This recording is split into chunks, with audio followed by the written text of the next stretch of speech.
Captain retired Safdar इस वक्त headlines में हमें नज़र आ रहे हैं और इमरान खान साहब के शदीद तरीन नाक़िद हैं, लेकिन अब वो रंजीदा हैं कि इमरान खान पर मैंने ज़ाती हमले किए।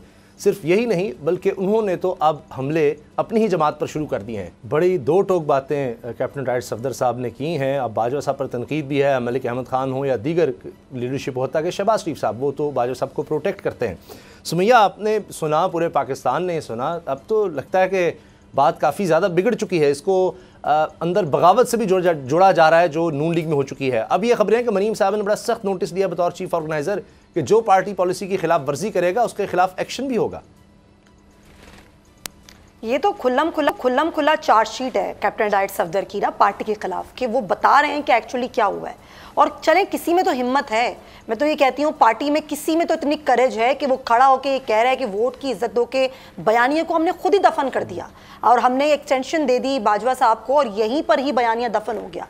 तो ये हिम्मत हर किसी में नहीं है। और फिर सबसे बड़ी हिम्मत ये दिखाई है उन्होंने कि वाज़े ग्रुप हैं मुस्लिम लीग नून में, और शीन और मीम, जो कि शेख साहब बहुत कहते हैं और यकीनन ये है, और उनका वाज़े तौर पर ये कहना कि 5 साल अगर और मिलेंगे शहबाज शरीफ को तो ही ये मुल्क संभलेगा। फिर उनका ये भी कहना कि मरियम नवाज़ जो है वो वज़ीर आज़म बनती हुई नज़र नहीं आ रही और 2025 में इलेक्शन होते नज़र आ रहे हैं। खाकान साहब का उनको कहना कि वो अजीम इंसान है, बहुत बड़े लीडर हैं। ये वो सारी बातें हैं जो यकीनन मरियम साहिबा को तो बिल्कुल पसंद नहीं आएंगी।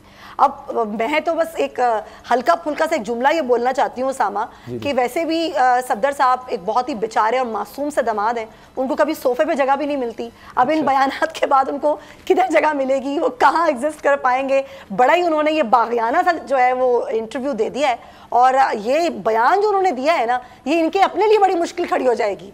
ये घर में लगता है इनको जाना नहीं है अपने वापस के, अपनी बेगम के बारे में भी ये बात कर रहे हैं जो कि चीफ ऑर्गेनाइजर है पार्टी की, और फिर ये कहना कि वोट को इज्जत दो का बयानिया दफना दिया मुस्लिम लीग नून ने। ये इतनी बड़ी स्टेटमेंट्स हैं कि यकीनन इस पर अब ना कोई पार्टी की पॉलिसी वाज़े तौर पर आएगी, और शायद ये भी आ जाए कि अब कैप्टन सफदर जो है वो बयान नहीं देंगे किसी को। ये भी पाबंदी उन पर लग सकती है कि अब वो किसी को इंटरव्यू नहीं देंगे, किसी को बयान नहीं देंगे, क्योंकि ये तो वो वाली मिसाल हो गई ना सामा कि घर का भेदी लंका ढाए, ये वही वाली उन्होंने हरकत की है। लेकिन एक बात है भाई, इतनी बड़ी हिम्मत उनके अंदर ही है, वरना बड़े बड़े लोग हैं और बड़े बड़े लीडरान हैं जो कि उनके अंदर ये हिम्मत नहीं होती, वो छोड़ देते हैं, इस्तीफा दे देते हैं, पार्टी से अलग हो जाते हैं, खामोश हो जाते हैं, लेकिन इतने बड़े बयान नहीं देते जो आज सफदर साहब ने दे दिए।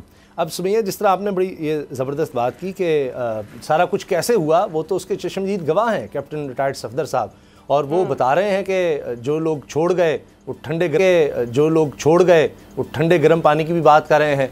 और इससे पहले मुस्तफ़ा नवाज़ खोखर साहब ने कहा था कि गुड़ कहीं बाहर से भी डाला गया। तो अब बाजवा साहब के कुछ कॉलम भी उनके हवाले से छप रहे हैं। फिर अब एक हमारे ही कोलीग हैं मंसूर अली खान साहब, वो कह रहे हैं कि मुझे खुद बाजवा साहब ने फ़ोन करके कहा कि मैंने जुमले नहीं बोले थे। अगर आपको ये वीडियो पसंद आई तो सब्सक्राइब करें और बेल पर क्लिक करें। बोल उड़ाएगा सबका होश, भूल जाएंगे सब अपना जोश। बहुत जल्द आ रहा है PSL स्पेशल ट्रांसमिशन, सिर्फ बोल न्यूज पर। सब्सक्राइब करें और बेल दबाएं ताकि कोई खबर रह न जाए।